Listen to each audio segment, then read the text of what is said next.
Hello everyone. Today we are going to derive an expression for energy of parallel plate capacitor. तो आज हम लोग क्या find करने वाले हैं, एनर्जी फाइंड करने वाले हैं पैरेलल प्लेट कैपेसिटर की। तो सपोज करेंगे इसके क्या करेंगे, हम लोग एक पैरेलल प्लेट कैपेसिटर जो है वो कंसीडर कर लेंगे कि हमारे पास एक पैरेलल प्लेट कैपेसिटर है इस तरह का। ठीक, सपोज कर लेंगे कि वो इस तरह से हमारे पास एक पैरेलल प्लेट कैपेसिटर है। ये आ गया हमारे पास पैरेलल प्लेट कैपेसिटर। सपोज कर लेंगे कि इसका एरिया ए है और इन प्लेट्स के बीच का जो डिस्टेंस है वो कितना है, इन दो प्लेट्स के बीच का जो डिस्टेंस है मान लो वो कितना है, वो है यहाँ पर डी। इन दो प्लेट्स के बीच का डिस्टेंस कितना मान लिया मैंने, डी। इनके बीच का डिस्टेंस हम लोगों ने कंसिडर कर लिया। अब देखो होता क्या है, इन कैपेसिटर को हम लोगों को चार्ज करना पड़ेगा ना। ठीक है, चार्ज करेंगे तो कैसे चार्ज करते हैं कैपेसिटर को, मैंने आपको बताया हुआ है। इस तरह से क्या करेंगे, एक बैटरी हम लोग लेंगे और इनको हम लोग चार्ज कर सकते हैं, है ना। इस तरह से एक बैटरी ले ली तो यहाँ पे पॉजिटिव चार्ज आ जाएगा, यहाँ पे नेगेटिव चार्ज जो है वो आ जाएगा। ठीक है, तो चलो आगे बात हम लोग बाद में करते हैं, पहले हम लोग लिख लेते हैं जो हम लोगों ने यहाँ पर हम लोगों ने ड्रा किया। क्या कंसिडर किया हम लोगों ने, लेट अस कंसीडर क्या कंसीडर किया भाई, there is a parallel plate capacitor, there is a parallel plate capacitor. Suppose कर लो हमारे पास इस तरह से एक पैरेलल प्लेट कैपेसिटर है। चलिए अब हम ये कंसीडर कर लेते हैं कि इन दोनों प्लेट्स का जो एरिया वो क्या ए है। ठीक है, let A be the area of both plates.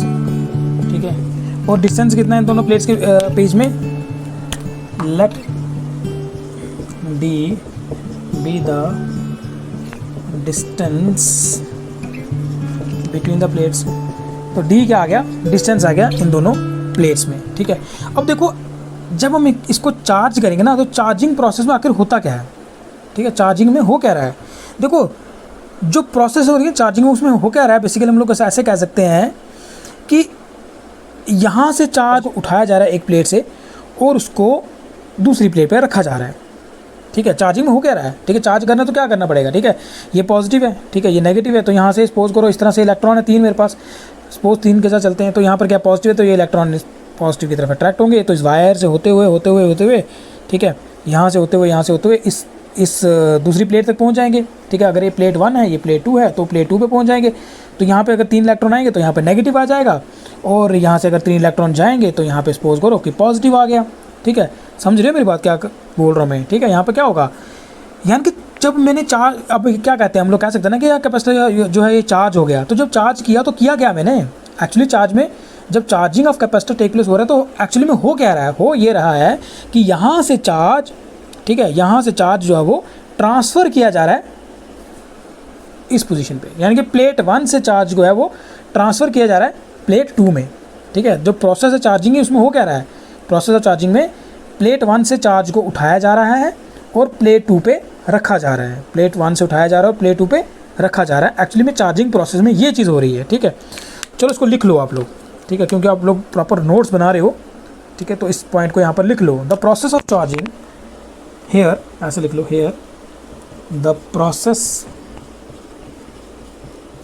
Of charging, process of charging में हो क्या रहा है of a capacitor.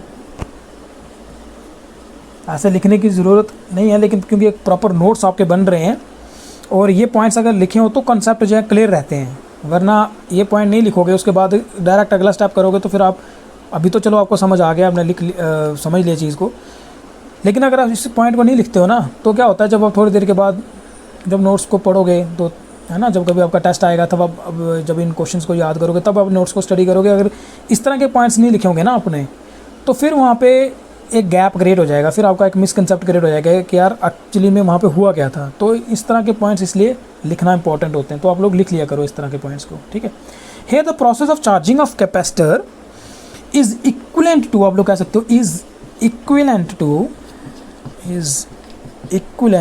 To that of transferring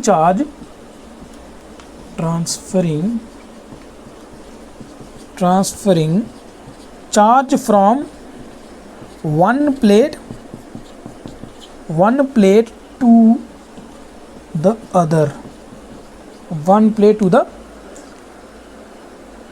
other plate of capacitor, ठीक है, one plate to the other plate of the capacitor, ठीक है। तो चार्जिंग के प्रोसेस में यही हो रहा है कि चार्ज एक प्लेट से दूसरी प्लेट पे जा रहा है, चार्ज एक प्लेट से दूसरी प्लेट पे जा रहा है, ठीक है। ये लिख लिया, यहाँ तक समझ आ गया, क्लियर हो गया। सपोज करो कि जब यहाँ से चार्ज, ये कैपेसिटर फुल्ली चार्ज हो चुका है, ठीक है। सपोज करो ये चार्ज कैपेसिटर क्या हुआ, फुल्ली चार्ज हो गया। सपोज करो पहले बैटरी नहीं थी तो यहाँ पे चार्ज 0 था, ठीक है। फिर कुछ चार्ज जब आपने बैटरी लगाई तो चार्ज यहाँ से यहाँ इलेक्ट्रॉन फ्लो करना स्टार्ट करके इस पे पॉजिटिव चार्ज डेवलप होना शुरू हो गया, इस पे नेगेटिव चार्ज डेवलप होना शुरू हो गया, और कुछ समय बाद यहाँ पे पूरा का पूरा जितना चार्ज ये कैपेसिटर होल्ड कर सकता था वो कर लिया। सपोज करो वो कैपिटल क्यू है, ठीक है, सपोज करो वो कैपिटल क्यू है, और यहाँ पे आ गया माइनस क्यू चार्ज, यहाँ पे प्लस क्यू आ गया, माइनस क्यू आ गया, कैपिटल क्यू प्लस आ गया, यहाँ पे capital Q minus Q charge आ गया आफ्टर सम टाइम, ठीक है, जब चार्जिंग कंप्लीट हो गई। तो फिर अब ये पूरा कुछ काम हुआ होगा ना, मेरी बात समझ रहे हो क्या मैं बोल रहा हूँ, कि पहले तो यहाँ पे कुछ चार्ज नहीं है, यहाँ पे कुछ चार्ज, यहाँ पे भी कुछ चार्ज नहीं है, 0 चार्ज है। अब बैटरी से कनेक्ट किया तो क्या हुआ, पहले एक इलेक्ट्रॉन गया, फिर दूसरा गया, फिर तीसरा गया, ऐसा करते करते करते करते ये कैपेसिटर पूरा चार्ज हो गया। हमारी डेरिवेशन में ये हमने क्या फाइंड करना है, हमने फाइंड करना है कि यार पूरा कैपेसिटर को चार्ज करने में, है ना, पूरा एक चार्ज को, अब देखो सुनो मेरी बात, एक चार्ज को उठा के, जैसे मैंने यहाँ से एक इलेक्ट्रॉन यहाँ से उठाया और यहाँ रखा तो कुछ वर्क करना पड़ा मुझे, सेकंड इलेक्ट्रॉन यहाँ से उठाया यहाँ रखा, कुछ वर्क करना पड़ा, थर्ड इलेक्ट्रॉन को यहाँ से उठाया यहाँ रखा, कुछ वर्क करना पड़ा। What we have to do, we have to find all these work, हमें ये सारे वर्क डन निकालने पड़ने हैं, है ना। हमें क्या करना है, सपोज करो, चलो इलेक्ट्रॉन नहीं मानो, चलो DQ चार्ज मान लो, हम क्या सपोज करेंगे कि सपोज करो यहाँ से DQ चार्ज उठाया और मैंने इस प्लेट पे रख दिया, ठीक है, तो कुछ वर्क करना पड़ा, हम लोग वो वर्क फाइंड करेंगे और फिर हम लोग क्या करेंगे, इंटीग्रेट करके टोटल वर्क डन निकाल लेंगे कि यार जितना भी चार्ज इस प्लेट से उठकर इस प्लेट पे आया है, जितना भी चार्ज है, जितने भी इलेक्ट्रॉन है, जितना भी चार्ज यहाँ से उठकर यहाँ तक आया है, उस पूरे चार्ज को इस प्लेट से उठाकर इस प्लेट पे रखने के लिए कितना वर्क डन करना पड़ेगा वो हमें मिल जाएगा इंटीग्रेशन करके। कैसे मिल जाएगा, इंटीग्रेशन करके, समझी मेरी बात, ठीक है। तो हम लोगों ने वो चीज़ फाइंड करनी है, ठीक है। इसको लिख लिया, मिटा दूँ, ओके, ठीक है। देखो हमने करना क्या है, यहाँ पर मैं आपको फिर से बता देता हूँ what we have to do. Suppose करो at time t is equal to 0, मतलब अभी बस बैटरी स्टार्ट ही की है मैंने, अभी बस की यहाँ पे, अगर बैटरी के साथ यहाँ पे अगर मैं की लगाऊँ तो की बस हमने डाउन की है, जस्ट अभी की हमने इंसर्ट की यहाँ पर और चार्जिंग करना शुरू किया है ना। Time t is equal to 0 पे चार्ज कितना है जी, कैपेसिटर पे चार्ज कितना है, अभी कुछ ही नहीं है ना। तो फिर पोटेंशियल डिफरेंस कितना होगा, what should be the potential difference between these two plates. जब कोई चार्ज ही नहीं है दो प्लेट्स के बीच में, ठीक है, जब कोई चार्ज ही नहीं है दो प्लेट्स के बीच में, तो पोटेंशियल डिफरेंस क्या होगा भाई, कुछ भी नहीं होगा, पोटेंशियल डिफरेंस क्या होगा, 0 होगा। What should be potential difference between these two plates, nothing, 0। कुछ समय बाद, ठीक है, कुछ समय बाद, जैसे सपोज करो ये कंडीशन है ना, कुछ समय बाद क्या हुआ, कुछ चार्ज यहाँ से उठकर यहाँ तक पहुँच चुका था, तो मान लो कि कुछ समय बाद at time t is equal to t कितना चार्ज यहाँ से यहाँ तक पहुँच गया, इस प्लेट से यहाँ तक पहुँच गया। सपोज करो वो स्मॉल क्यू चार्ज कुछ समय बाद, समझो इस बात को, आगे से टोटल मैथमेटिक्स है, जो कॉन्सेप्ट है ना वो यही समझने वाली बात यहाँ पे ही है, ठीक है। At time t is equal to t कुछ charge, small amount of charge मान लो, क्यू चार्ज जो है वो इस प्लेट से इस प्लेट पे पहुँच गया। जब इस प्लेट से इस प्लेट पे चार्ज पहुँच चुका होगा, देन ये पॉजिटिव हो चुकी होगी प्लेट, ये नेगेटिव हो चुकी होगी, then there should be potential difference between these two plates. तब इन दो प्लेट्स के बीच में कुछ पोटेंशियल डिफरेंस रहना चाहिए। तो वो पोटेंशियल डिफरेंस जो है किसके बराबर आ जाएगा, देखो हम लोगों ने पढ़ा है ना, जो यार पढ़ा था ना, C is equal to q by V, ठीक है। तो V किसके बराबर आना चाहिए, Q बाई C, है ना, और C तो हमेशा कांस्टेंट रहना है, कैपेसिटेंस तो हमेशा कांस्टेंट रहनी है ना। What is the capacitance, capacitance is the capability of the conductor to hold the charge, वो तो सेम ही रहती है, ठीक है, वो तो हमेशा सेम रहती है। जब चाहे उस पर चार्ज, सपोज करो यार कैपेसिटी को फिर से समझ लो, कैपेसिटेंस को क्या था, सपोज करो इसकी कैपेसिटी है 10 कूलम चार्ज को होल्ड करने की, इसकी कैपेसिटी 10 कूलम चार्ज को होल्ड करनी है, वो तो उतनी ही रहेगी ना, चाहे इस पे चार्ज मैं रखूंगा, चाहे 1 कूलम रखूंगा, तब भी इसकी कैपेसिटी 10 कूलम चार्ज को होल्ड करने की है। चाहे मैं 4 कूलम चार्ज इस पे रख दूंगा, कैपेसिटी तो उसकी 10 कूलम चार्ज होल्ड करने की अभी भी रहेगी। जब 10 कूलम चार्ज रख दूंगा तब भी उतनी रहेगी। चाहे इस पर कोई चार्ज नहीं रखूंगा तब भी इसकी कैपेसिटी थोड़ी ना बदल जाएगी। इसकी कैपेसिटी अगर 10 कूलम चार्ज होल्ड करने की है तो वो तो उतनी रहनी है ना, वो थोड़ी ना बदलनी है, ठीक है ना। कैपेसिटेंस तो सेम रहती है, तो C तो सेम रहना है, V और यहाँ पे Q जो है वही बदल रहा है। तो फिर मेरे पास यहाँ पे क्या आएगा, डेल्टा V जो आएगा, ठीक है, यानी कि potential difference between this two plates when the charge on this capacitor is small q plus small q and this on this plate is minus small q, then what should be the potential difference between this two plates. कितना आ जाएगा वो आ जाएगा small q divide by c, है ना। Charge divide by potential होता है ना, तो चार्ज तो पोटेंशियल किसका आ जाएगा, क्यू बाई सी। तो क्यू कितना है यहाँ पे, स्मॉल क्यू है, नीचे आ जाएगा सी, कैपेसिटेंस तो वहाँ पे कांस्टेंट है। तो यहाँ पे अब देखो सपोज करो time T equal to infinity. Infinity का मतलब हो गया कि अब इतना समय हो चुका है कि अभी जितना चार्ज इन कैपेसिटर पे आ सकता था ना, सपोज करो उतना चार्ज इस पर आ गया। जितना चार्ज इस कैपेसिटर पे आ सकता था, सपोज करो कि उतना चार्ज इस कैपेसिटर ने होल्ड कर लिया जितना कर सकता था। मान लो क्यू चार्ज ये होल्ड कर सकता था, कैपिटल क्यू चार्ज, तो q equal to Q value पहुँच गई। तो फिर पोटेंशियल डिफरेंस की वैल्यू क्या आ जाएगी, ठीक है। जब क्यू की वैल्यू क्यू पहुँच गई तब पोटेंशियल डिफरेंस की वैल्यू यहाँ पर क्या आ जाएगी, ठीक है। दिख रहा था आपको यहाँ पे टी इज इक्वल टू, जब इन्फिनिटी पहुँच गया, q is equal to capital P पहुँच गया, तब ये जो हमारे पास डेल्टा वी आना है, इसकी वैल्यू क्या आनी है बताओ, कैपिटल क्यू डिवाइड बाई सी आ जाएगी ना, कैपिटल क्यू डिवाइड बाई सी आ जाएगी, है ना। ये टोटल चार्ज आ गया, ये टोटल कैपेसिटेंस आ गई, टोटल चार्ज आ गया, टोटल कैपेसिटेंस आ गई। क्लियर, समझ आ गई यहाँ पे बात। तो मैंने तुम्हें जैसे पिछले लेक्चर में बताया था, हम लोगों ने जिस केस को डिस्कस करना वो ये वाला केस है, जब कैपेसिटर चार्ज अभी हो रहा है। सपोज कर लो at time T equal to T, इस कैपेसिटर पे चार्ज जो है वो स्मॉल क्यू अभी तक आया हुआ है, और पोटेंशियल कितना आ गया, delta V is equal to small q divide by C, delta V is equal to small q divide by C. Clear, यहाँ तक समझ आ गया। इस लेवल को कंसिडर करो कि जब ये वाला स्टेप था, जब ये लेवल इस कैपेसिटर ने अचीव किया था, उस समय की बात हम लोग कर रहे हैं, इस समय की बात कर रहे हैं जब ये वाला लेवल आया हुआ है, जब ये वाला टाइम आया हुआ है, जब यहाँ पे स्मॉल क्यू चार्ज आ चुका हुआ है, यहाँ पे भी स्मॉल क्यू चार्ज आ चुका हुआ है, अभी कैपेसिटर चार्ज हो रहा है, अभी यहाँ पे छोटा छोटा चार्ज जो यहाँ से उठकर इस वाली प्लेट में आ रहा है, उस समय की बात यहाँ पर हो रही है। समझी मेरी बात, क्लियर। तो चलो उस समय की अगर बात हो रही है तो सपोज कर लेते हैं कि अगर, ठीक है, अगर small amount of charge d Q यहाँ से अगर उठकर यहाँ जा रहा है तो कुछ वर्क डन करना पड़ रहा होगा उसको, ठीक है ना, कुछ वर्क डन करना पड़ रहा होगा उसको। सपोज करो वो वर्क डन कितना है इस टाइम पे, ठीक है, no work done in bringing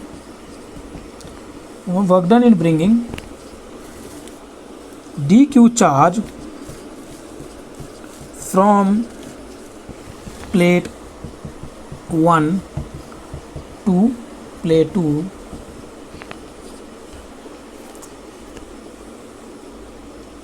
is given by, ठीक है।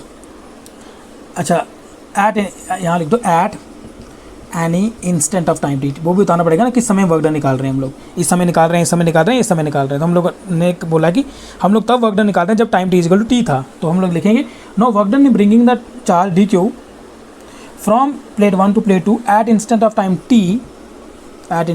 टी, इज़ गिवन बाय, तब हमारे पास क्या वर्क डन आ जाएगा, इज़ गिवन बाय, तो मेरे पास आ जाएगा, ये आ जाएगा डी डब्ल्यू, क्योंकि small amount of work done है, किसके बराबर आ जाएगा, वो मैंने बताया तो वी जो पोटेंशियल है, पोटेंशियल डिफरेंस है, ठीक है, इनटू जिस चार्ज को लेके आ रहे हैं। याद है ना ये मैंने कैसे लिखा, पोटेंशियल डिफरेंस की डेफिनेशन याद है ना, potential difference between the 2 points क्या होता है, ठीक है, कैसे निकाला जाता है वो potential difference between the 2 points कैसे निकाला जाता है, वो निकाला जाता है work done in bringing the charge from point 1 to 2।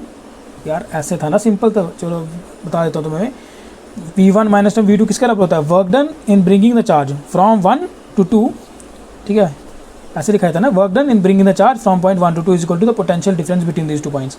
ये बोलते थे ना, work done in bringing the charge, इस charge from point 1 to 2 is equal to the potential difference between these 2 points. इसी पोटेंशियल डिफरेंस को डेल्टा वी बोल दो। यहाँ पे क्या आ जाएगा, वर्क डन अगर छोटा सा है तो डी डब्ल्यू आ जाएगा, चार्ज किसको लेके, कौन सा चार्ज लेके जा रहे हो, छोटा सा चार्ज लेके जा रहे हो तो क्या आ जाएगा, डी क्यू आ जाएगा। समझ आया ना, देखो फिर से सुन लो, work done in bringing the charge from 1 to 2 is equal to the potential difference between the the point 1 and 2। तो अगर पोटेंशियल डिफरेंस छोटा सा है तो डेल्टा वी आ गया, वर्क डन छोटा सा है तो डी डब्ल्यू आ गया, ठीक है। अगर छोटा सा चार्ज लेके जा रहे हो तो डी क्यू आ गया। तो क्या इसको मैं ऐसे नहीं लिख सकता, d W is equal to delta V d q, लिख सकता हूँ ना, ठीक है ना, समझ आ गया ना ये स्टेप, ठीक है। तो अच्छा, अब मुझे एक बात बताओ आप लोग, अब मुझे यहाँ पर एक बात बताओ आप लोग कि इसको फिर मैं कैसे लिख सकता हूँ, ठीक है। देखो यहाँ पर क्या आ जाएगा, d W is equal to delta V की वैल्यू क्या है, स्मॉल क्यू बाई सी, क्योंकि जब टाइम टी था तब इस पे चार्ज कितना मैंने कंसिडर किया हुआ, कितना आया हुआ है, स्मॉल क्यू आया हुआ है। तो potential difference between the plates क्या था, स्मॉल क्यू बाई सी। तो इसीलिए डेल्टा वी की वैल्यू लिख सकता हूँ मैं, small q by C d q. ये आ गया small amount of work done, but what we have to find, we have to find the total work done in bringing the charge from plate 1 to plate 2। तो फिर total work done किसका बराबर आ जाएगा, now total work done in bringing charge, total charge कितना यहाँ से यहाँ आया हुआ है, मैंने कहा था ना capital Q. No total work done bring in charge capital Q from plate 1 to plate 2 is given by, ठीक है। जब टोटल चार्ज क्यू को यहाँ से यहाँ लाने के लिए कितना वर्क डन करना पड़ेगा, कैसे मिलेगा मुझे वो मुझे मिलेगा इंटीग्रेशन करके, है ना। इंटीग्रेशन करेंगे हम लोग इसकी डी डब्ल्यू की, इंटीग्रेशन करेंगे हम लोग, चार्ज कहाँ से कहाँ है, 0 से कैपिटल क्यू तक चार्ज को लाया गया है, तो आएगा लिमिट क्या आ जाएगी 0 to capital Q small q by C into d q. ठीक, बड़ा सिंपल है, अब कुछ करना ही नहीं है। अब यहाँ पे क्या आ जाएगा, वर्क डन इसके बराबर आएगा 1/c जो है वो कांस्टेंट है, तो इंटीग्रेशन की जाएगी क्यू 0 टू कैपिटल क्यू सिर्फ क्यू डी क्यू की। ठीक है, समझ आ गया यहाँ तक। What we have to do now, अब आपको ये तो इंटीग्रेशन आनी चाहिए ना यार इतनी सी, इसको मिटा दूँ, ये समझ आ गया ना, इसको मिटा दूँ। ठीक है ठीक है, अब ये देखो इसका क्या आंसर आ जाएगा मेरे पास, W = 1/c, ये क्या है क्यू डी क्यू, क्या आंसर आएगा इसका, Q² डिवाइड बाई 2, याद है ना। xn dx क्या आता था, xn+1 डिवाइड बाई n+1, तो यहाँ पे क्या आ जाएगा क्यू डी क्यू, क्या आ जाएगा Q1 + 1 यानी कि Q² डिवाइड बाई 1 + 1 यानी कि 2। ठीक है, ये तो बेसिक इंटीग्रेशन है। लिमिट्स कहाँ से कहाँ, 0 टू कैपिटल क्यू। ठीक है, तो मैं यहाँ पर लिख सकता हूँ, क्या लिख सकता हूँ, यहाँ पे मेरे पास आ जाएगा W = 1/c, पहले अपर लिमिट सब्स्टिट्यूट करो फिर लोअर लिमिट सब्स्टिट्यूट करो, है ना। यहाँ पे क्या आएगा Q²/2 - 0, then we will get W = 1/c Q²/2। ठीक है ना, यहाँ तक तो क्लियर हो गया ना। अब जैसा कि मैंने आपको बताया हुआ है, यही work done as a potential energy बनकर इस कैपेसिटर में स्टोर होने वाला है। ठीक है, this work done stored in the form of potential energy या energy in the parallel plate capacitor. ठीक है, क्लियर। यहाँ जैसा मैंने आपको बताया हुआ है, आप लोग ऐसे भी लिख सकते हो। ठीक है, लिखना है तो ऐसे भी लिख सकते हो, दिस वर्क डन, लिख लो, this work done stored in the form of energy in the capacitor, then replace WIU and write this question. यहाँ आप ऐसे भी कर सकते हो, लिखो ऐसे भी कर सकते हो, एज वी नो दैट, ये जैसे मैंने पिछली बार करवाया था ना आपको स्फेरिकल के केस में भी, डेल्टा U। ठीक है, डिफरेंस इन एनर्जी कैसे निकलता है, U final minus times U initial, वो किसके बराबर होता है, वो होता है एक्सटर्नल वर्क डन के। यही एक्सटर्नल वर्क डन है, बाहर से काम किया गया है, कैपेसिटर खुद थोड़े कर रहा है, ये बैटरी काम करवा रही है इससे, है ना, इसीलिए ये एक्सटर्नल वर्क डन है। तो देखो U इनिशियली इस पर कोई चार्ज ही नहीं था, जब कोई चार्ज नहीं था तो U इनिशियल की वैल्यू क्या आनी है, तो 0 ही है, तो U फाइनल किसके बराबर आ जाएगा, फिर आ जाएगा U final = external work done. External work done कितना आ गया, 1/2 Q²/2, क्या आ गया, U फाइनल आ गया 1/2 Q²/2। तो इसी को मैं ऐसे लिख सकता हूँ, और सिंपली अगर लिखना हो तो यहाँ लिख दूँ, यहाँ आ जाएगा मेरे पास, सिंपल अगर लिखूँ तो U = Q²/, अरे यार यहाँ पे C है, Q²/2C। ठीक है, ये आ गया मेरे पास, क्लियर, समझ आ गया। तो मेरे पास पैरेलल प्लेट कैपेसिटर की एनर्जी क्या आ गई, Q²/2C, क्या आ गई Q²/2C। और C की वैल्यू पता है ना आपको कैसे क्या आती है, in case of parallel plate capacitor, what is the value of C, ε0A divide by D, है ना। अच्छा चलो उसकी डिस्कशन करते हैं अभी। यहाँ तक लिख लिया, मिटा दूँ यहाँ तक, ठीक है, मिटा दूँ, ओके। चलो अब थोड़ी सी और डिस्कशन कर लेते हैं इस पर। ठीक है, जो उसका रिजल्ट आया उसकी पे थोड़ी सी डिस्कशन कर लेते हैं, और यही रिजल्ट अलग अलग फॉर्म्स में कैसे लिखा जा सकता है उसकी बात कर लेते हैं। देखो क्या आया, U = Q² divide by 2C। अब in case of parallel plate capacitor, in case of parallel plate capacitor, in case of parallel plate capacitor के केस में C की वैल्यू क्या आई थी, ε0A डिवाइड बाई D। ठीक है, क्या आई थी, ε0A डिवाइड बाई D। तो अगर ऐसा है तो हम लोग क्या कर सकते हैं, C की वैल्यू यहाँ सब्स्टिट्यूट करेंगे तो U की वैल्यू क्या आ जाएगी, देन ऐसे लिखो यार, सब्स्टिट्यूट वैल्यू ऑफ C इन, इसका नाम रख दो कुछ 1 रख दो 1, तो क्या आ जाएगा, U की वैल्यू क्या आ जाएगी, ये आ जाएगी Q² डिवाइड बाई 2C की वैल्यू क्या आई, ε0A डिवाइड बाई D। तो क्या मैं इसको ऐसे लिख सकता हूँ, Q² D divide by 2 ε0A, है ना, लिख सकता हूँ ना। तो ये आ गया आपका इसका फाइनल आंसर। ठीक है, तो ये क्या आ गया आपके पास, एनर्जी एक पैरेलल प्लेट कैपेसिटर की। क्लियर हो गया, समझ आ गया। ठीक है, U = Q² बाई 2C आया। तो जैसा कि हमें पता है कि कैपेसिटेंस एक पैरेलल प्लेट कैपेसिटर की क्या होती है, ε0a/d। तो हम लोग क्या कर सकते हैं, हम लोग इसकी वैल्यू का यहाँ सब्स्टिट्यूट कर सकते हैं। जब सब्स्टिट्यूट किया तो मेरे पास आ गया u = Q²d/2ε0a। ठीक है, क्लियर। ये आती है क्या, energy of parallel plate capacitor. अच्छा, अब एक काम करते हैं, जैसा कि आपने क्या किया था स्फेरिकल कैपेसिटर के केस में भी u की वैल्यू यही आई थी, है ना। स्फेरिकल कैपेसिटर केस में भी u की वैल्यू यही आई थी, लेकिन जैसा कि मैंने आपको कहा था कि कभी कभी वो डेरिवेशन में ना आपको पहले ही लिख के देता है वो कि भाई drive an expression for energy of parallel plate capacitor in this form.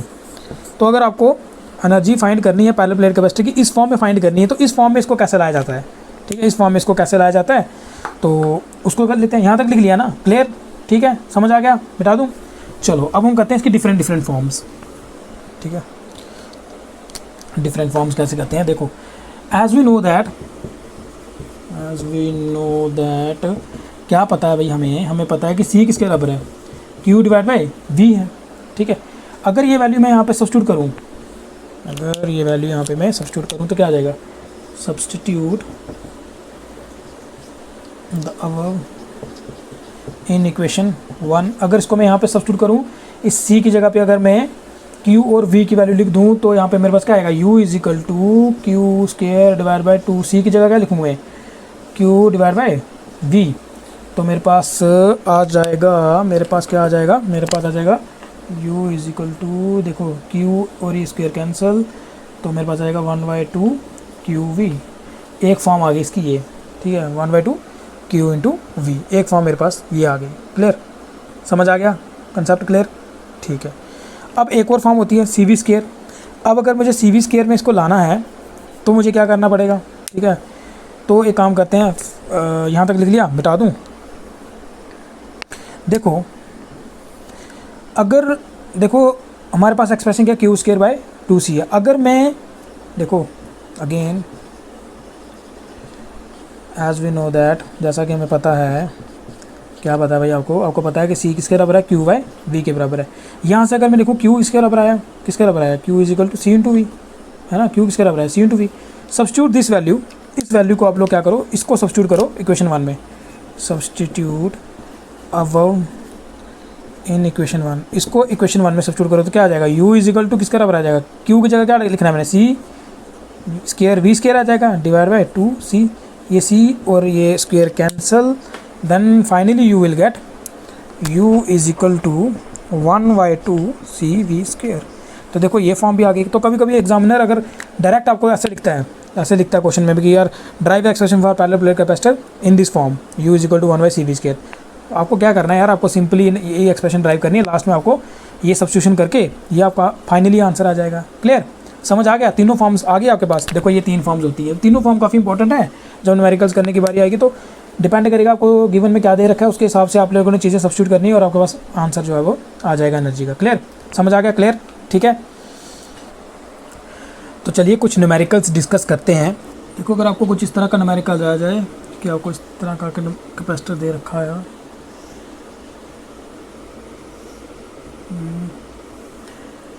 ये कैपेसिटर है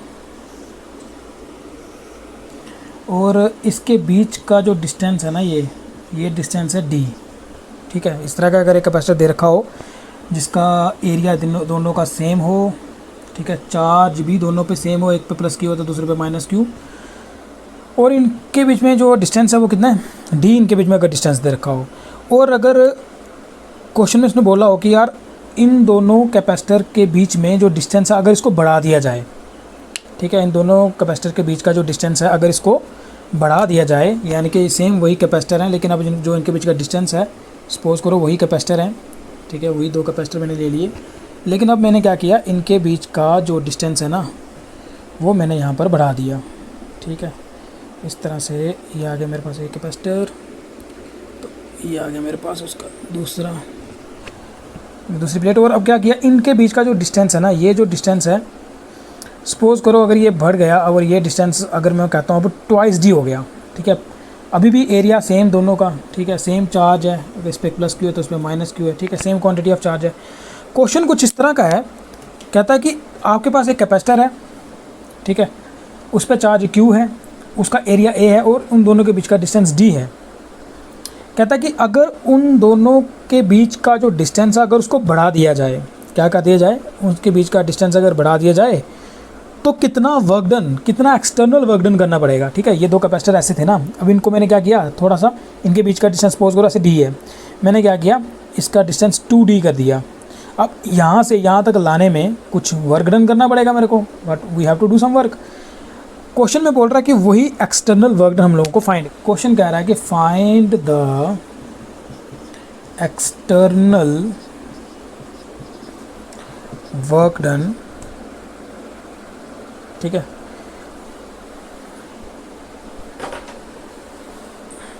क्वेश्चन कह रहा है कि find the external work done, find the external work done.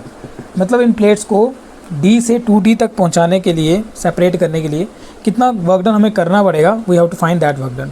बड़ा सिंपल है, what we have to do, आपको जस्ट एक कंसेप्ट याद रखना है कि एक्सटर्नल वर्क डन याद है किसके बराबर होता है, डेल्टा U के बराबर होता था। ठीक है, जैसे हमने अभी हमने क्या किया था, ये जो एनर्जी निकाली थी ना कैपेसिटर की, ठीक है, तो उसमें हम लोगों ने इसी कंसेप्ट को यूज़ किया था कि वर्क जो एक्सटर्नल वर्क डन होता है वो किसके बराबर होता है, difference in the potential energy. तो ये कितना आएगा, ठीक है, ये डेल्टा U किसके बराबर आएगा, energy final minus times energy initial, है ना, energy final minus time energy initial.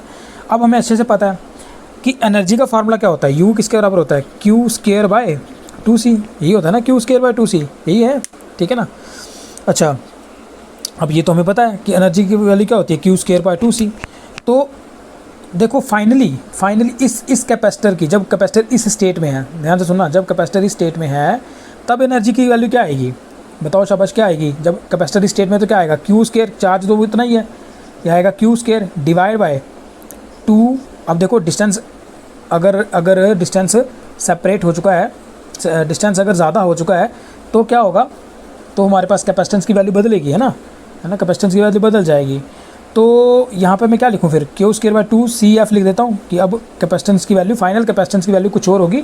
देखो यार सिंपल सी वैल्यू, इनिशियल कैपेसिटेंस की वैल्यू कुछ और होगी, है ना, जब कैपेसिटेंस में, देखो सिंपल सी बात है, कैपेसिटेंस की वैल्यू क्या होगी, देखो इसके केस में कैपेसिटेंस की वैल्यू क्या होगी, कैपेसिटेंस की वैल्यू डिपेंड किस पे करती है, क्या फार्मूला होता है उसका, epsilon A divide by D है ना। तो आप लोग ऐसे कैसे कह सकते हो कि इनिशियली कैपेसिटेंस कितनी है, epsilon A divide by D, जब डिस्टेंस D है, और फाइनली कैपेसिटेंस कितनी है। अब इस केस में, इस स्टेट में कैपेसिटेंस फाइनल कितनी होगी, फार्मूला क्या होता है, एप्सिलॉन, तो चलो ठीक है, ए भी चलो, एरिया भी सेम ही है, लेकिन डिस्टेंस बढ़ गया ना, तो यहाँ पे क्या आएगा, कैपेसिटेंस फाइनली क्या आ जाएगी, epsilon A divide by 2D। इसलिए यहाँ पे भी मैं लिख सकता हूँ एनर्जी फाइनली क्या आ जाएगी, Q स्क्वायर बाय 2CF, है ना, फाइनली जो कैपेसिटेंस है वही लिखनी है यहाँ पर, माइनस टाइम्स इनिशियली एनर्जी क्या होगी, वो आएगी Q square divide bye 2CI, है ना, क्योंकि इनिशियली कैपेसिटेंस कितनी है, epsilon A divide by D है। क्लियर, यहाँ तक समझ आ गया। अच्छा, अब आप एक काम करो, यहाँ पर Q स्क्वायर बाय 2 कॉमन निकल जाता है, Q स्क्वायर बाय 2 को कॉमन निकाल लो, बचेगा क्या, 1/CF माइनस टाइम्स 1/CI बचेगा। तो just substitute the value of CF and CI, इसकी वैल्यू सब्स्टिट्यूट कर दो यार, क्या हो जाएगा, तो यहाँ पे मेरे पास आ जाएगा, यही एक्सटर्नल वर्क डन कहलाएगा, और ये आ जाएगा मेरे पास, ये आ जाएगा Q स्क्वायर डिवाइड बाय 2। अच्छा, CF की वैल्यू क्या आई, CF की वैल्यू है एप्सिलॉन A डिवाइड बाय 2, तो 1/CF क्या आ जाएगा, ये आ जाएगा 2D divide by epsilon A minus times CI की वैल्यू क्या है, एप्सिलॉन A डिवाइड बाय 2, तो 1/CI क्या आ जाएगा, D divide by epsilon A, है ना, ये आएगा ना। ठीक है जी, अब एक काम करो, अभी भी कुछ कॉमन निकल रहा है, बिल्कुल कॉमन निकल रहा है, तो आ जाएगा work, external work done is equal to Q square divide by 2 epsilon A common, बचा क्या, 2D माइनस टाइम्स D, तो यहाँ पर आ जाएगा वर्क एक्सटर्नल, आ गया मेरे पास Q square 2D minus D कितना आएगा, D divide by 2 epsilon A, है ना, ये आ जाएगा मेरे पास फाइनल आंसर। क्लियर, देखो इस तरह का भी क्वेश्चन आपको एग्जाम में आ सकता है कि इस तरह से आपको कैपेसिटर दे रखा हो, उसका डिस्टेंस बढ़ा दिया हो, और बोला जाए आपको कि find the external work done, कितना वर्क डन करना पड़ेगा। तो सिंपल है, external work done is equal to difference in the energy, final energy minus initial energy. तो फाइनल एनर्जी हमें पता चल जाएगी Q स्क्वायर बाय 2CF करके, इनिशियल एनर्जी पता चल जाएगी Q स्क्वायर बाय 2CI करके। तो जस्ट आपको CF एंड फाइनल कैपेसिटेंस और इनिशियल कैपेसिटेंस की वैल्यू को सब्स्टिट्यूट करना है और आंसर निकल जाएगा बड़े आराम से। क्लियर, समझ आ गया? ठीक है, चलिए नेक्स्ट करते हैं। टॉपिक हमारा ये है कि देखो अभी तक हम लोगों ने क्या पढ़ा, अभी तक हम लोगों ने इस तरह का देखा यार कि चार्ज, इस तरह के हमारे पास कैपेसिटर होता है, ठीक है, इस तरह का हमारे पास कैपेसिटर होता है, इसको इस तरह से चार्ज किया जाता है, इसका एरिया सेम रहता है और इस पर जो चार्ज होता है दोनों की दोनों प्लेट्स पे वो सेम होता है ना, एक पे प्लस क्यू एक पे माइनस क्यू, सेम क्वांटिटी होती है, ठीक है, same quantity, just sign opposite, quantity same होती है। जितना चार्ज हमारा यहाँ पे है उतना ही चार्ज इस प्लेट पे भी रहना है, ठीक है, और इसके बीच में का डिस्टेंस होता है डी। तो आइडियली कैपेसिटर तो इस तरह का होता है ना, दो प्लेट्स होती हैं, फिर से सुन लो, दो प्लेट्स होती हैं, उनको दोनों का एरिया सेम होता है, distance between the two plates बड़ा कम रखना होता है और इन दोनों प्लेट्स पे सेम क्वांटिटी ऑफ चार्ज रहता है, ठीक, समझ आ गई। लेकिन सोचो अगर ये जो चार्ज है ना, अगर ये जो दोनों प्लेट्स पे अगर चार्ज है, अगर ये सेम ना हो, डिफरेंट हो, अगर ये सेम ना हो, डिफरेंट हो, एक पे प्लस क्यू सपोज करो, इस पे माइनस स्मॉल क्यू, अब क्या ये कैपेसिटर बनेगा? अगर दोनों प्लेट्स पे सेम चार्ज ना हो, ठीक है, चलो इस कंडीशन को भी देख लेते हैं कि अगर दोनों प्लेट्स पे सेम चार्ज नहीं हो तब क्या ये कैपेसिटर बना रहेगा कि ये कैपेसिटर नहीं बना रहेगा। या आप लोग कह सकते हो कि फिर इसके जो इनर फेस है ना, कैपेसिटर इस तरह से है ना, इस तरह से है कैपेसिटर इस तरह से, तो ये जो इनर फेस है ना, इस इनर फेस पे कितना चार्ज है, इस इनर फेस पे क्या चार्ज डिस्ट्रीब्यूशन रहती है, इस इनर फेस पे क्या चार्ज डिस्ट्रीब्यूशन रहती है, मेरे पास समझ रहे हो? इस तरह से आपके पास कैपेसिटर है, ठीक है, इनर फेस या आउटर फेस, इस तरह से ये इनर फेस या आउटर फेस। तो क्वेश्चन ये कह रहा है कि अगर इन दोनों प्लेट्स पे डिफरेंट चार्ज हो, अगर इन दोनों प्लेट्स पे डिफरेंट चार्ज हो, तब जो हर एक जो फेस है, इनर फेस जो है, इस पे क्या चार्ज रहेगा। इनर फेस पे या आउटर फेस पे भी आप फाइंड कर सकते हो, इसमें कोई वो नहीं है कि इनर पे फाइंड करना है। We have to find the charge distribution. अगर अलग अलग चार्ज आपने रखा था तो फिर वो चार्ज किस तरह से डिस्ट्रीब्यूट करता है, वो चार्ज किस तरह से डिस्ट्रीब्यूट करता है, इसको हम लोग पहले समझ लेते हैं। पहले एक छोटी सी डेरिवेशन ड्राइव कर लेते हैं इससे रिलेटेड, फिर इससे रिलेटेड जो न्यूमेरिकल्स आते हैं एग्जाम में उनको हम लोग समझेंगे। समझ आई मेरी बात? हम लोग क्या स्टडी कर रहे हैं? हम लोग स्टडी कर रहे हैं what if we have different quantity of charge on each plate. अगर दोनों प्लेट्स पे अलग अलग क्वांटिटी ऑफ चार्ज होगा तो क्या हो जाएगा, कैपेसिटर का क्या होगा। What will be the charge distribution on each face of the plate. और जो चार्ज डिस्ट्रीब्यूशन होगी, दोनों फेसेस, वो कैसी रहेगी, वो चार्ज डिस्ट्रीब्यूशन कैसी रहेगी, किस तरह से वो चार्ज डिस्ट्रीब्यूट करेगा, वो हम लोगों ने यहाँ पे स्टडी करना है। तो पहले एक छोटी सी डेरिवेशन यहाँ पे ड्राइव कर लेते हैं। आफ्टर दैट कुछ न्यूमेरिकल्स हम लोग इसी के बेसिस पे हम लोग कुछ न्यूमेरिकल्स को भी स्टडी कर लेंगे। तो इसके लिए हम लोग क्या करते हैं, बस उस डेरिवेशन से, छोटी सी डेरिवेशन से क्या होना है, जस्ट आपको एक फार्मूला मिल जाना है और वही फार्मूला हम लोग अलग अलग वहाँ पे न्यूमेरिकल्स पे अप्लाई करेंगे और we can find the charge distribution on each plate, ठीक है। तो यहाँ पर हमारे पास सपोज करो हमारे पास क्या है, इस तरह से सपोज करो इस तरह से हमारे पास दो प्लेट्स हैं कैपेसिटर की, ठीक है। ये आ गया मेरे पास कैपेसिटर की एक प्लेट आ गई, इसी तरह से सपोज करो ये आ गई मेरे पास कैपेसिटर की दूसरी प्लेट, ठीक है। अच्छा, ये आ गई दूसरी प्लेट। अब देखो सपोज करो कि इस प्लेट पे ना, इस प्लेट पे चार्ज है Q1 और इस प्लेट पे चार्ज डिस्ट्रीब्यूशन हो रही है Q2। सेम नहीं हो रही है, एक पे Q1 हो रहा है, एक पे Q2 चार्ज जो है डिस्ट्रीब्यूट हो रहा है, ठीक है। एरिया दोनों का सेम है, ठीक है। एरिया चलो इसका भी A मान लेते हैं, इसका भी एरिया A मान लेते हैं, एरिया दोनों का सेम रख देते हैं, ठीक है। तो और इन दोनों को प्लेट्स को जो है सेपरेट किया गया डिस्टेंस D से, ठीक है। क्या किया हम लोगों ने, एक कैपेसिटर ले लिया जिसकी दोनों प्लेट्स का एरिया सेम है, डिस्टेंस D से इसको सेपरेट किया गया। बस डिफरेंस यहाँ पे ये है कि उन दोनों प्लेट्स पे चार्ज सेम क्वांटिटी का नहीं है, एक पे Q1 एक पे Q2 है, एक पे Q1 एक पे Q2 है, क्लियर, ठीक है। अब देखो इसको सॉल्व करने के लिए ना आपको एक थोड़ा सा ये समझना पड़ेगा कि ये जो प्लेट्स है ना कैपेसिटर की, ये थिन नहीं है, थोड़ी सी थिक है। ऐसा समझ लो कि जैसे अगर ये प्लेट है तो ये थोड़ी सी थिक है, तो इसकी कुछ थिकनेस भी है, ठीक है, तो इसकी कुछ थिकनेस है। तो हम लोग क्या करने वाले हैं, इलेक्ट्रिक फील्ड इंटेंसिटी फाइंड करने वाले उस थिकनेस के अंदर, इलेक्ट्रिक फील्ड इंटेंसिटी फाइंड करने वाले उस थिकनेस के अंदर। अब देखो है तो ये कंडक्टर, ठीक है, पहले ये चीज़ समझ लो। देखो इस तरह से है ना, सपोज करो इस तरह से मेरे पास ये है प्लेट और इसकी कुछ थिकनेस है। अगर आपको ऐसे दिखाऊँ मैं, इस प्लेट की ना कुछ थिकनेस है, ठीक है, इस प्लेट की इस तरह से कुछ थिकनेस है। यहाँ पे इसको समझना बड़ा ज़रूरी है। इस प्लेट की ना इस तरह से कुछ थिकनेस है। अब मुझे बताओ यहाँ पर ये तो कंडक्टर है, ये प्लेट्स तो कंडक्टर होती हैं। अब मुझे बताओ एक कंडक्टर के अंदर इलेक्ट्रिक फील्ड इंटेंसिटी की वैल्यू क्या होती है, एक कंडक्टर के अंदर इलेक्ट्रिक फील्ड इंटेंसिटी की वैल्यू क्या होती है, अंदर क्या होती है इसकी वैल्यू, इनसाइड द कंडक्टर, है ना, ये मैंने आपको बताया था ना, इनसाइड द कंडक्टर के अंदर जो है इलेक्ट्रिक फील्ड इंटेंसिटी की वैल्यू क्या रहती है, वो तो जीरो रहती है। यानी कि अगर मैं एक पॉइंट ले लूँ ना इस कैपेसिटर की प्लेट के थिकनेस के अंदर, है ना, मतलब प्लेट के अंदर इस तरह से, तो वहाँ पे इलेक्ट्रिक फील्ड इंटेंसिटी की वैल्यू जीरो रहनी है ना। ये प्लेट भी थोड़ी सी थिक है, ये प्लेट भी थोड़ी सी थिक है। तो अगर मैं एक ऐसा पॉइंट ले लूँ जो इस प्लेट की थिकनेस पे है, मतलब यहाँ पर है, और वहाँ पे अगर मैं क्या करूँगा, इलेक्ट्रिक फील्ड इंटेंसिटी की वैल्यू फाइंड करूँगा, वो तो जीरो आनी चाहिए। यहाँ पर भी जीरो आनी चाहिए, यहाँ पे भी, है ना। समझ आई बात। बस इसी चीज़ को हम लोगों ने क्या करना है, इसी चीज़ का यूज़ करके हम लोगों ने चार्ज डिस्ट्रीब्यूशन जो है यहाँ पर निकालनी है। ठीक है, तो यहाँ पर देखो सपोज़ कर लेते हैं कि यार अगर Q1 चार्ज और यहाँ पे Q2 चार्ज है, तो इसकी देखो दो फेसेस होनी है ना। जैसे ये मेरे पास अगर प्लेट है तो इसकी एक फेस ये है, एक फेस ये है, ये एक फेस ये है, एक फेस ये है ना। तो सपोज़ करो ये जो फेस है ना, ये जो फेस है, इस फेस पे चार्ज है, मान लो आप लोग इस पे चार्ज है Q। ठीक है, सपोज़ करो इस पे चार्ज कितना Q है।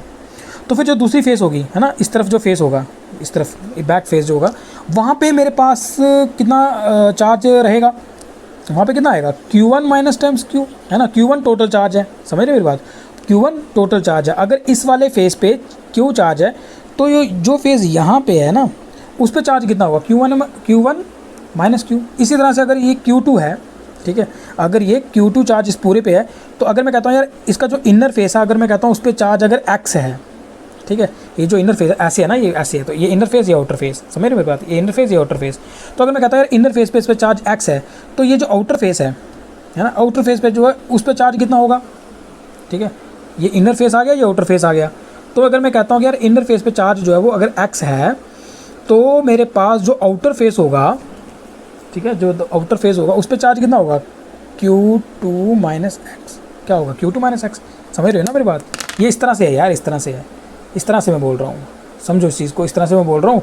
इस पूरे पे चार्ज अगर क्या है, Q1 है, तो मैं कहता हूँ यार यहाँ पे Q है, तो यहाँ पे क्या होगा, Q1 माइनस Q। फिर ये वाली शीट की बात आती है, अगर यहाँ पे X चार्ज है, पूरे के पूरे पे क्या था, Q2 था, अगर यहाँ पे X है तो यहाँ पे क्या होगा, Q2 माइनस X। ये तो समझ आ गया अच्छे से, क्लियर। अब एक चीज़ हो रहा है, जैसा मैंने आपको बता दिया कि अगर इलेक्ट्रिक फील्ड इंटेंसिटी में कहता हूँ इस थिकनेस, मतलब इस कैपेसिटर की जो थिकनेस है वहाँ पे इनसाइड द कैपेसिटर, इस प्लेट के अगर इनसाइड अगर मैं इलेक्ट्रिक फील्ड इंटेंसिटी लगाता हूँ, तो उसकी वैल्यू क्या आएगी। यहाँ पर अगर मैं पॉइंट ले लूँ तो उसकी वैल्यू क्या आएगी, उसकी वैल्यू क्या आएगी। चलो अगर अच्छे से अंडरस्टैंड करने के लिए ना उस पॉइंट को यहाँ पे ले लो, ठीक है। ऐसे मतलब ऐसे कहने के लिए वो पॉइंट इस जो थिकनेस है ना उसके अंदर है, मतलब कैपेसिटर के अंदर है, लेकिन चलो कहीं भी ले लो, यहाँ लो, एक ही बात है, चलो यहीं रख लो, वहाँ से समझ नहीं आएगा फिर। तो यहाँ पे क्या आएगा, यहाँ पर इलेक्ट्रिक फील्ड इंटेंसिटी वैल्यू क्या आ जाएगी, EA, वो क्या नहीं है, जीरो, क्योंकि inside the conductor electric field intensity की वैल्यू क्या आती है, वो तो जीरो आती है। सपोज करो यहाँ पे भी एक पॉइंट है, तो इस थिकनेस के अंदर अगर पॉइंट है, तो यहाँ पे भी इलेक्ट्रिक फील्ड इंटेंसिटी की वैल्यू क्या आनी है, जीरो आनी है। चलो उसको EB मान लेते हैं, उसकी वैल्यू भी तो जीरो ही आनी है, और क्या आनी है ना। ठीक है, यहाँ तक समझ आ गया, क्लियर, समझ आ गया यहाँ पे मैंने क्या किया, क्लियर, ठीक है, ओके। तो अब यहाँ पे एक मुझे बात बताओ आप लोग कि हमने पहले भी स्टडी किया हुआ है, इस तरह से मेरे पास अगर दो प्लेट्स हों, ठीक है, इस तरह से मेरे पास अगर दो कंडक्टर हों, इस तरह से कंडक्टिंग प्लेट्स हों, और मुझे इलेक्ट्रिक फील्ड इंटेंसिटी की वैल्यू को फाइंड करना हो कहीं पे भी, ठीक है, यहाँ पे अगर इनसाइड द कंडक्टर फाइंड करते, चलो यहाँ पे इलेक्ट्रिक फील्ड इंटेंसिटी की वैल्यू फाइंड करना है, तो वो क्या होगा, E इज इक्वल टू कितनी होती है, E is equal to sigma upon twice epsilon. ये तो हम लोगों ने पढ़ा था, ठीक है, ये तो हम लोगों ने स्टडी किया हुआ है कि E इज इक्वल टू क्या आएगा, सिग्मा अपॉन ट्वाइस एप्सिलॉन। याद है गास की थ्योरम की जो एप्लीकेशन पढ़ी थी हम लोगों ने, ये कि हमारे पास थिन प्लेट्स हों, ठीक है, वहाँ पे थिन कंसीडर किया हुआ था हम लोगों ने, ठीक है। तो इस तरह से हमारे पास यहाँ पे अगर इलेक्ट्रिक फील्ड इंटेंसिटी की वैल्यू को फाइंड करना हो तो कितनी आती है, सिग्मा अपॉन 2 एप्सिलॉन, ये आता है ना, ठीक है।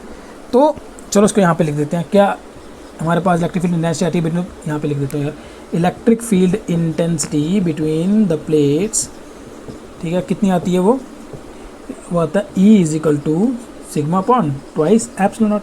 अब सिग्मा क्या चीज़ होती है, सिग्मा तो होता है चार्ज डेंसिटी, है ना। तो चार्ज डेंसिटी में पता है क्या चीज़ है, वो होता है Q अपॉन एरिया, है ना। तो जनरली वो क्या आ जाता है, Q अपॉन एरिया, तो यहाँ पे आएगा ट्वाइस A एप्सिलॉन नॉट। ये तो जनरली हमें पता है कि इलेक्ट्रिक फील्ड इंटेंसिटी अगर प्लेट्स में निकाली तो सिग्मा अपॉन 2 एप्सिलॉन होता है, और सिग्मा क्योंकि Q अपॉन A होता है, तो मैं Q अपॉन A यहाँ पे लिख सकता हूँ, तो Q divide by twice epsilon Q divide by 2A epsilon मेरे पास आ गया, ठीक है, इलेक्ट्रिक फील्ड इंटेंसिटी।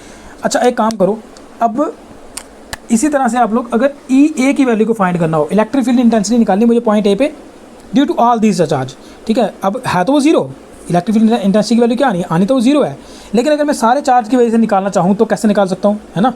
इस पॉइंट पे इलेक्ट्रिक फील्ड इंटेंसिटी क्या आएगी, देखो सुनो मेरी बात, इस पॉइंट पे इलेक्ट्रिक फील्ड इंटेंसिटी इस चार्ज की वजह से भी आएगी, इस चार्ज की वजह से भी आएगी, यहाँ पे जो चार्ज आएगा उसकी वजह से भी आएगी, यहाँ पे जो चार्ज आएगा उसकी वजह से भी आएगी। टोटल जो नेट इलेक्ट्रिक फील्ड आएगी वो तो जीरो है, नेट तो जीरो है, लेकिन ऐसे होगी तो होगी, इसकी वजह से भी, इसकी सबकी वजह से होगी, है ना। तो अगर मैं इसको ऐसे लिखूँ, electric field intensity at point A due to charge, ये जो चार्ज है इसकी वजह से लिखनी हो अगर मुझे, तो उसकी डायरेक्शन क्या होगी, उसकी डायरेक्शन तो इस तरफ होगी, है ना। यहाँ पे जो चार्ज है उसकी डायरेक्शन इस तरफ से, तो क्या आ जाएगा, वो आ जाएगी Q1 minus times Q divide by क्या आएगा 2A एप्सिलॉन, है ना। चार्ज की वैल्यू तो चेंज करनी है, यहाँ पे Q है ना, E A, यहाँ पे फार्मूला क्या कहता है Q2A एप्सिलॉन होता है, Q यहाँ पे क्या है Q1 माइनस Q, तो क्या आएगा Q1 minus Q divide 2A epsilon. अच्छा, अब ये जो चार्ज है, ये वाला चार्ज, इसकी वजह से इसकी डायरेक्शन क्या रहनी है, इसकी वजह से इसकी डायरेक्शन जाएगी इस तरफ आएगी, ठीक है, ये इस तरफ आएगा। सिर्फ एक चार्ज आएगा जिसकी वजह से इसकी डायरेक्शन जो है वो इस तरफ रहनी है, वो है ये वाला चार्ज, ये वाला चार्ज, ठीक है। बाकी जितने भी चार्जेस हैं उनकी वजह से जो डायरेक्शन आनी है वो इस तरफ आनी है, तो क्या आ जाएगा, मतलब अपोजिट में आना है, तो नेगेटिव में लिख सकता हूँ Q divide by 2A epsilon not, ठीक, माइनस टाइम्स, अब देखो इस चार्ज की वजह से क्या आएगा, चार्ज ही लिख रहा हूँ यहाँ पे, Q की जगह X लिख दिया क्योंकि यहाँ पे अपोजिट डायरेक्शन है ना। तो क्या आ जाएगा यहाँ पे, ये आ जाएगा मेरे पास 2A एप्सिलॉन नॉट, ठीक है। यहाँ पे आएगा माइनस, तो यहाँ पे क्या Q2 माइनस QX है ना, तो यहाँ पे लिख दूँ Q2 minus times X divide by 2A epsilon not, ठीक है। यहाँ तक समझ आ गया, क्लियर, समझ आ गया ना। ये जो चार्ज है ना, ये जो चार्ज है, ये चार्ज जो है, इसकी वजह से जो इलेक्ट्रिक फील्ड इंटेंसिटी है उसकी डायरेक्शन इस तरफ आ गई, ठीक है। और बाकी जो चार्जेस आएंगे, जैसे ये वाला आ गया है ना, इसकी वजह से आ गया, इसकी वजह से आ गया, तो ये सब चार्जेस की जो डायरेक्शन है वो, उसकी वजह से जो इलेक्ट्रिक फील्ड इंटेंसिटी आएगी उसकी डायरेक्शन ये आ जाएगी। तो आपके पास इक्वेशन बन जाएगी, देखो यहाँ आ जाएगा 0 इज इक्वल टू, क्योंकि ये की वैल्यू तो 0 है, यहाँ पे कॉमन निकालो, जो कॉमन आता है क्या आएगा 1/2A एप्सिलॉन नॉट कॉमन आ गया, यहाँ Q1 माइनस टाइम्स Q ये लिखा, माइनस Q ये लिखा, इसको लिखा माइनस X, ये आएगा minus Q2 minus plus X, ठीक है। जो करता है उसको काट दो, ये दोनों चीज़ें कैंसिल आउट हो जाएंगी, तो ये आएगा 0 इज इक्वल टू क्या बचेगा, ये भी 0 आ जाएगा ना, इस तरफ जाएगा, तो यहाँ पे क्या बचा, यहाँ बचा Q1 माइनस टाइम्स 2Q, और क्या बचा माइनस Q2, है ना। हमें निकालना है Q की वैल्यू को, तो इसको इस पूरे को ना इस तरफ लेके चले जाओ क्वेश्चन के, तो क्या आ जाएगा 2Q is equal to Q1 minus times Q2, ठीक है। विच इम्प्लॉयज़ हम लोग क्या लिख देते हैं, Q की वैल्यू क्या आ गई, Q की वैल्यू आ गई Q1 minus times Q2 divide by 2, ठीक है। तो ये आ गया मेरे पास चार्ज, तो ये जो चार्ज Q है वो उसकी वैल्यू क्या आ गई Q1 minus times Q2 divide by 2, ठीक है। Q1 minus times Q2 divide by 2, clear. अच्छा, यानी कि इस प्लेट का तो मसला हल हो गया, है ना। इस प्लेट पे ये चार्ज कितना है, ये चार्ज है Q1 minus times Q2 divide by 2, clear.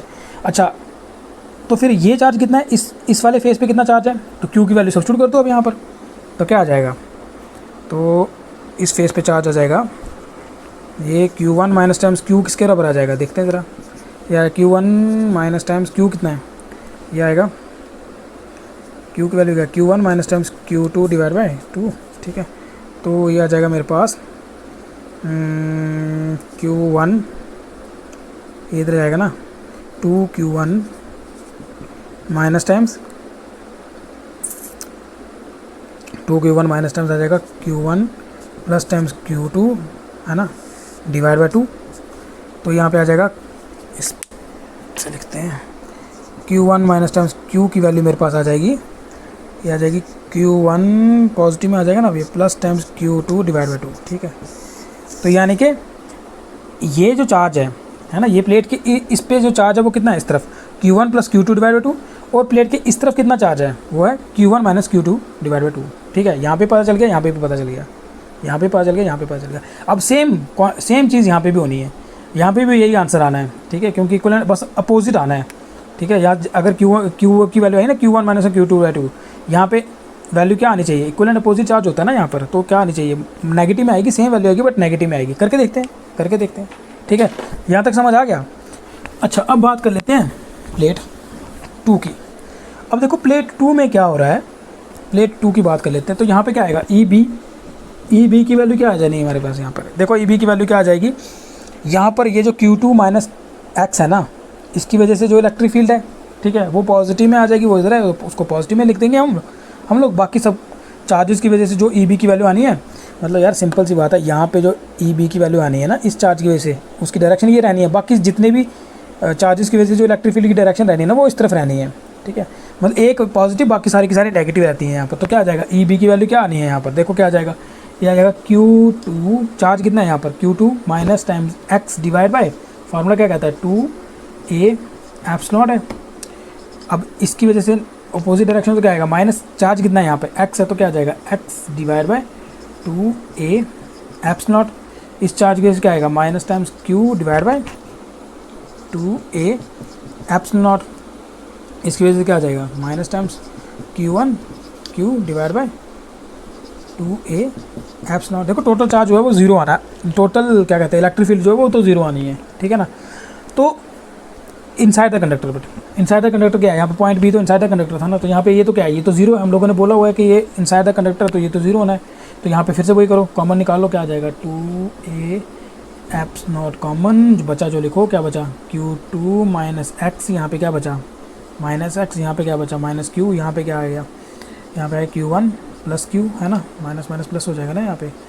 तो जो कटता है उसको काटो, कटता ये है, तो हमारे पास क्या बचता है उसके बाद, ये भी ज़ीरो हो जाएगा ना, तो यहाँ पे आएगा 0 इज इक्वल टू, जो बचा उसको लिखो Q2 माइनस ए एक्स क्या बन जाएगा, minus 2x minus Q1। Clear. तो हमें x की वैल्यू निकालनी है ना, तो x की वैल्यू निकालनी है तो क्या ऐसे लिख सकते हैं इसको, इस पूरे को उठा के यहाँ ले जाओ, 2x is equal to Q2 minus Q1, है ना। तो यहाँ पर फिर मेरे पास आ जाएगा x की वैल्यू आ गई Q2 minus times Q1 divide by 2, ये आ गई मेरे पास x की वैल्यू, ठीक है। क्या आ गई मेरे पास, ये x की वैल्यू। अच्छा, अब पहली वाली वैल्यू क्या आई थी मेरी, q की वैल्यू क्या आई थी, याद है, q की वैल्यू थी Q1 माइनस टाइम्स, q की वैल्यू थी Q1 minus times Q2 divide by 2। तो एक हिसाब से अगर इसको मैं ऐसे लिख दूँ, और करके अगर मैं ऐसे लिख दूँ, Q1 को इधर पहले लिखना हो तो क्या लिख सकते हैं हम लोग, x इज इक्वल टू, ये वही है, माइनस टाइम्स नेगेटिव में है Q1 minus times Q2 divide by 2, है ना, सेम ही वैल्यू आई, जो Q की थी वही आई, बस नेगेटिव में आई, है ना। तो x की वैल्यू क्या आई, minus Q1 minus Q2 divide by 2, ये x मिल गया। अगर x मिल गया, अगर ये वाला चार्ज मिल गया, ये इस तरफ जो चार्ज था अगर वो मिल गया, तो इस तरफ जो चार्ज है वो भी मिल जाएगा मुझे, उसमें क्या दिक्कत है, वो भी मिल जाएगा, है ना। x की वैल्यू सब्स्टिट्यूट करो यार, मिल जाएगा आपको, बड़े आराम से मिल जाएगा, सेम ही आ जाएगा वो जैसे पहला केस में हमने फाइंड किया था। ये समझ आ गया, ये खुद फाइंड कर लेना यार, कि मैं करूँ, ठीक है। देखो यार, इसका ये जो आएगा ना Q2 माइनस टाइम्स जो QX आएगा, इसकी वैल्यू जब आप ये x की वैल्यू देखो, ये x की वैल्यू है ना, ये आपने यहाँ पे सब्स्टिट्यूट करनी है, समझ रहे हो, ये x की वैल्यू यहाँ पे सब्स्टिट्यूट करोगे तो Q2 माइनस QX की वैल्यू किसके बराबर आ जाएगी, ये आ जाएगी मेरे पास Q2 माइनस QX की वैल्यू मेरे पास आ जाएगी Q1 plus times Q2 divide by 2, समझे मेरी बात, ये वैल्यू आ जाएगी। क्लियर, ठीक है, समझ आ गई, ठीक है जी, मिटा दूँ इसको, चलो। तो अगर मेरे पास एक कैपेसिटर, उस पर डिफरेंट चार्ज हो, तो जो इनर फेस और आउटर फेस, इस तरफ इनर फेस और आउटर फेस पे क्या क्या चार्ज रहता है, हम लोग क्या बता सकते हैं, वो चार्ज कितना है, ठीक है। अगर यहाँ पे मैं लिख दूँ अब इसको, क्योंकि फाइंड कर लिया हम लोग इसकी वैल्यू, कितना चार्ज रहता है, देखो एक रहता है Q1 plus times Q2 divide by 2 outer face पे, और इनर फेस पे कितना आएगा, Q1 minus times Q2 divide by 2, ठीक। इसी तरह से जो इनर फेस है, इसमें जो ये जो इनर फेस है ना, ऐसे है ना, ये तो इनर फेस में कितना चार्ज आएगा, Q1 minus times Q2 divide by 2, but negative में, ठीक। और जो आउटर फेस है उसमें कितना चार्ज आएगा, ऐसे एक ही रखो ना इसको, आउटर फेस है उसका कितना चार्ज आ जाएगा, यहाँ पे लिख दूँ Q1 plus times Q2 divide by 2, समझे मेरी बात, बड़ा सिंपल कॉन्सेप्ट समझ आ गया, कॉन्सेप्ट समझ आ गया ना। अब देखो ये चीज़ आपने बस याद रखनी है कि अगर आपके पास इस तरह से एक कैपेसिटर हो, उसकी 2 प्लेट्स हो, उस पर अगर डिफरेंट चार्ज होगा, तो इनर फेस पे चार्ज होता है Q1 minus times Q2 divide by 2, ठीक है, और आउटर सरफेस पे चार्ज होता है Q1 plus Q2 divide by 2, ठीक है। और यहाँ पे इसकी इनर सरफेस पे क्या होगा, minus times Q1 minus Q2 divide by 2, मतलब इसका नेगेटिव में, क्लियर, ठीक है, ये याद रखना। अब देखो इसके बेसिस पे जो न्यूमेरिकल्स आते हैं ना, वो न्यूमेरिकल्स किस तरह के आते हैं इसके बेसिस पे, बड़े सिंपल से न्यूमेरिकल आते हैं, कोई ज़्यादा टफ न्यूमेरिकल्स नहीं होते हैं, बड़े सिंपल से न्यूमेरिकल। देखो क्वेश्चन इस तरह का पूछा जाएगा, find the charge distribution, find the charge distribution on the face of the capacitor। तो गिवन बिलो, जो यहाँ पे कैपेसिटर आपको दिया गया है वहाँ पे चार्ज डिस्ट्रीब्यूशन निकालो। और कैपेसिटर आपको इस तरह से दिया हुआ, सपोज करो इस तरह से दिया उसने, ये दे दिया इसका एक फेज़, कैसा बना रहा हूँ, ये हो गया इसका एक फेज़, ठीक है, ये आ गया इसका सेकंड फेज़। और यहाँ पे क्या बोल रहा है क्वेश्चन में, ये बोल रहा है कि जो इन दोनों कैपेसिटर पे जो चार्ज है वो कितना है, यहाँ पर ये चार्ज है जी, मान लो यहाँ पे 10 माइक्रोकूलम का है और यहाँ पे 4 माइक्रोकूलम का, डिफरेंट चार्ज है, डिफरेंट चार्ज है। तो बोलता है किस तरह से चार्ज डिस्ट्रीब्यूट करेगा इन दोनों फेसेस पे किस तरह से चार्ज डिस्ट्रीब्यूट करेगा। समझ रहे हो क्वेश्चन को? इस तरह से दो प्लेट्स दी है कैपेसिटर की, उस पर अलग चार्ज दे दिया यहाँ पर और ये चार्ज अलग से दे दिया। बोलता है बताओ अब अलग अलग फेसेस पे क्या क्या चार्ज की किस तरह से डिस्ट्रीब्यूशन होनी है। तो बड़ा सिंपल सा डिस्ट्रीब्यूशन है, ठीक है। इनर साइड पे ये जो इनर साइड है, ठीक है, ये जो इनर साइड है यहाँ पे क्या चार्ज आएगा, अभी मैंने फार्मूला बताया, क्या बताया, Q1 minus Q2 divide by 2 यानी कि 10 माइनस टाइम्स 4 डिवाइड बाई 2 कितना आ जाएगा, ये आ जाएगा 6/2 यानी कि यहाँ आएगा 3 माइक्रोकूलम। इनर साइड पे 3 माइक्रोकूलम आ गया। इसकी जो इनर साइड है, ठीक है, इसकी जो इनर साइड है, ये आउटर साइड नज़र आ रही होगी शायद आपको, ये इसकी इनर साइड है, उसकी बात कर लेते हैं, ठीक है। इसकी जो यहाँ पे जो इनर साइड है उस पर चार्ज कितना आएगा, वो आएगा सेम यही 10 minus times 4 divide by 2, but negative में है ना, क्या आएगा माइनस टाइम्स, यहाँ पे आ जाएगा 6 डिवाइड बाई 2, तो यहाँ आ जाएगा हमारे पास -3 माइक्रोकूलम। ठीक, समझ आ गया यहाँ तक क्वेश्चन? बड़ा सिंपल है। इनर साइड पे ये आ गया, दूसरी प्लेट के इनर साइड पे ये आ गया। अब आउटर सरफेस पे, यहाँ पे आउटर सरफेस पे चार्ज कितना हुआ होगा, 10 + 4 डिवाइड बाई 2 कितना आ जाएगा, ये आ जाएगा 14/2 यानी कि कितना आ गया 7 माइक्रोकूलम। ठीक है, आउटर साइड पे 7 आ गया। और इसके आउटर सरफेस पे कितना आएगा, 10 + 4 डिवाइड बाई 2 यानी कि मेरे पास आ गया 14/2, यहाँ पे आ गया 7 माइक्रोकूलम। ठीक है, तो चार्ज किस तरह से डिस्ट्रीब्यूट करेगा पूरा हमें पता चल गया इस फार्मूले की हेल्प से, है ना। इनर सरफेस क्या चार्ज है 3 माइक्रोकूलम इस प्लेट के, आउटर सरफेस से कितना 7 माइक्रोकूलम। तो यहाँ पे कितना आ गया -3 इनर पे और आउटर पे कितना आ गया 7 आ गया। टोटल कुल मिला के देखो क्या अभी भी 10 आ रहा है। ठीक है, ये पूरा 10 पूरा टोटल कितना है 10 माइक्रोकूलम चार्ज है ना, कुछ इनर सरफेस पे आ गया कुछ आउटर सरफेस पे आ गया। समझ रहे हो बात को? टोटल 10 माइक्रोकूलम है, कुछ इनर पे आ गया कुछ आउटर पे आ गया। तो इनर पे कितना था 3, आउटर पे कितना है 7, तो कुल मिला के कितना आ गया 7 + 3 10 आ गया 10 माइक्रोकूलम। यहाँ पे टोटल कितना था 4 माइक्रोकूलम। तो देखो कुछ इनर सरफेस पे गया होगा कुछ आउटर सरफेस पे गया होगा। इनर पे कितना गया -3, आउटर पे कितना गया +7, तो कुल मिला के कितना बना, देखो 7 + -3 कितना आ जाएगा 4 कूलम। तो कुल मिला के तो उतना ही है जितना यहाँ पे है, बट डिस्ट्रीब्यूट कैसे हुआ वो देखो, समझो डिस्ट्रीब्यूट कैसे हुआ। -3 यहाँ पे आ गया -3 कूलम, यहाँ पे +3 कूलम आ गया। इनर सरफेस पे इक्वल एंड अपोजिट चार्ज रहते हैं, याद रखो मेरी बात, इनर सरफेस पे, है ना। तो आउटर सरफेस यहाँ पे 7 माइक्रोकूलम आ गया और यहाँ पे भी 7 माइक्रोकूलम आ गया। तो इस तरह से चार्ज जो है वो डिस्ट्रीब्यूट करता है। अगर डिफरेंट चार्ज भी दिया हो, ठीक है, वो किस तरह से डिस्ट्रीब्यूट करता है तो सरफेसेस ऑफ द प्लेट पे वो इस तरह से डिस्ट्रीब्यूट करता है। समझ आ गया न्यूमेरिकल क्लियर? ठीक है, चलो सर एक और करो, थोड़ा सा और अंडरस्टैंड हो जाएगा आपको। ये कर लिया ना, एक और करते हैं यार, एक और करते हैं। सपोज करो आपको इस तरह से कैपेसिटर दे रखा है, इस तरह से आपको कैपेसिटर दे रखा है, एक कैपेसिटर आ गया, ये आ गया, एक कैपेसिटर की दूसरी प्लेट आ गई। ठीक है, ये 2 प्लेट्स आ गई कैपेसिटर की। और चलो इस बार आपको बोला गया है यहाँ पे कुल मिला के 6 माइक्रोकूलम चार्ज है और यहाँ पे 8 माइक्रोकूलम चार्ज है। टोटल एक पे 6 है एक पे 8 माइक्रोकूलम चार्ज है। क्लियर? तो बोलता बताओ किस तरह से डिस्ट्रीब्यूट कर रहा होगा ये फेसेस पे। तो ये जो इनर फेस है यहाँ पे कितना चार्ज आ जाएगा, Q1 minus Q2 divide by 2 यानी कि 6 माइनस टाइम्स 8 डिवाइड बाई 2 कितना आ जाएगा, ये आ जाएगा मेरे पास -2 डिवाइड बाई 2 यानी कि -1 माइक्रोकूलम। तो इसकी इनर सरफेस पे, ये जो अंदर वाली सरफेस होगी ना, इसकी इनर सरफेस पे कितना चार्ज आ जाएगा, है ना, यहाँ से है ना, ये इनर सरफेस पे कितना चार्ज आ जाएगा। फार्मूला क्या है, माइनस में 6 minus times Q1 minus Q2 divide 2 है ना, तो क्या आएगा, यहाँ पे आ जाएगा मेरे पास माइनस में आ जाएगा -2 डिवाइड बाई 2, तो यहाँ पे आ जाएगा +1 माइक्रोकूलम, यहाँ पे -1 माइक्रोकूलम, यहाँ पे +1 माइक्रोकूलम। अब आउटर सरफेस पे देखते हैं, यहाँ पे कितना चार्ज आ जाएगा, 6 + 8 डिवाइड बाई 2 कितना आ गया मेरे पास, ये आ जाएगा मेरे पास 7 माइक्रोकूलम। तो आउटर सरफेस पे कितना आ गया 7 माइक्रोकूलम आ गया।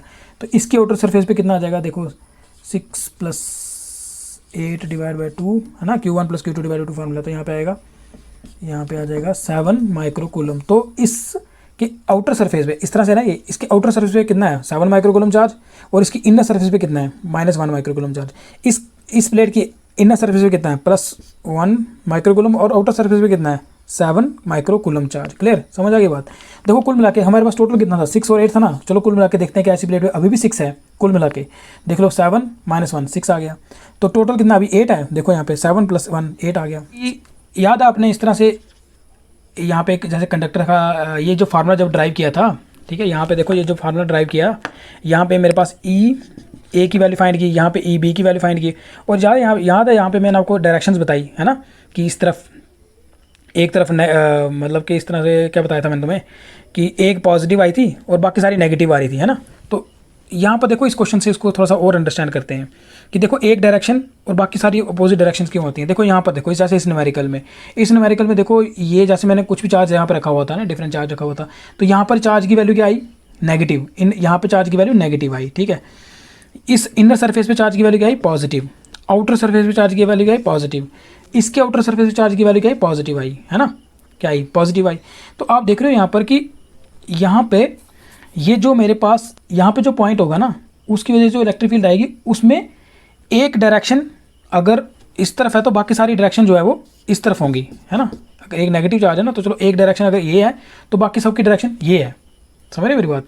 तो वहाँ पे भी इसी तरह से आया था ना, एक डायरेक्शन हमारी इस तरफ आई, बाकी सबकी डायरेक्शन मैंने कहा इसकी डायरेक्शन इस तरफ है, तो बाकी सबकी डायरेक्शन मैंने इस तरफ दिखाई। तो देखो आप किस तरह से भी चार्ज डिस्ट्रीब्यूट करोगे ना, बाद में जब उसका अगर वैल्यू निकलेंगी तो उसकी ओरिएंटेशन इसी तरह से होती है कि एक डायरेक्शन इस तरफ, बाकी सबकी डायरेक्शन इस तरफ, है ना। जब यहाँ पे भी मैंने निकाला तो एक चार्ज की वजह से हमने डायरेक्शन क्या रखी थी, वन साइड रखी थी ना डायरेक्शन इस तरफ, तो बाकी 3 की चार्ज की वजह से डायरेक्शन इस तरफ रखी थी।